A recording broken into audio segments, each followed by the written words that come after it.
SALN ng mga senador, kapansin-pansin ang paglobo ng yaman ng ilan sa loob ng 4 hanggang 6 na taon. Ang iba nga, hindi lang dumoble. Narito ang agenda report ni Hannah T.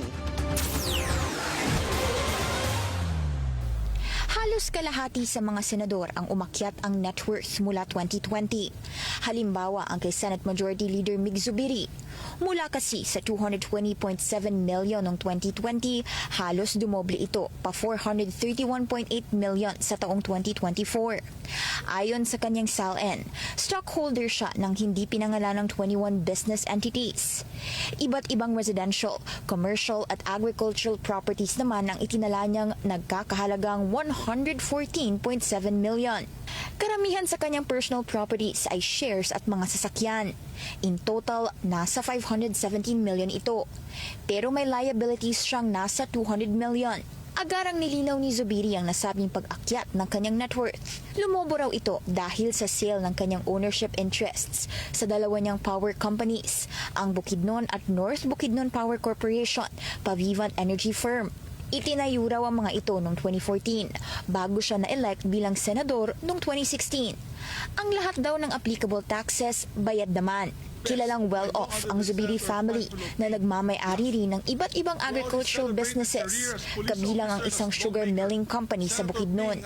Kung doble ang kay Zubiri, 4 times naman ang paglobo ng net worth ni Senate President Pro Tempore Panfilo Lacson. Nasa 58.3 million lang kasi ito noong 2020. Ngayong taon, umakyat ito pa 244.9 million. Nasa 160,000 pesos lang ang idineklara niyang residential property. Pero ang kanyang cash, jewelry, investments at iba pang mga kagamitan, gaya ng firearms, nasa 256.8 million in total. Lumobo rin ang liabilities ni Lacson pa 11.8 million na nasa 460,000 pesos lang noong 2020. Stockholder siya ng 4 na kumpanya, kabilang ang San Pedro Calungsod Medical Center.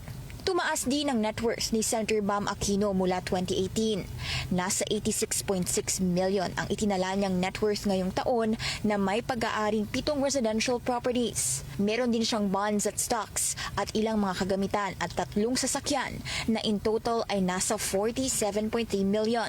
Wala naman siyang itinalang liabilities ngayong taon kumpara sa kanyang 2018 SALN na merong halos 2.7 million. Wala rin siyang itinalang business interests.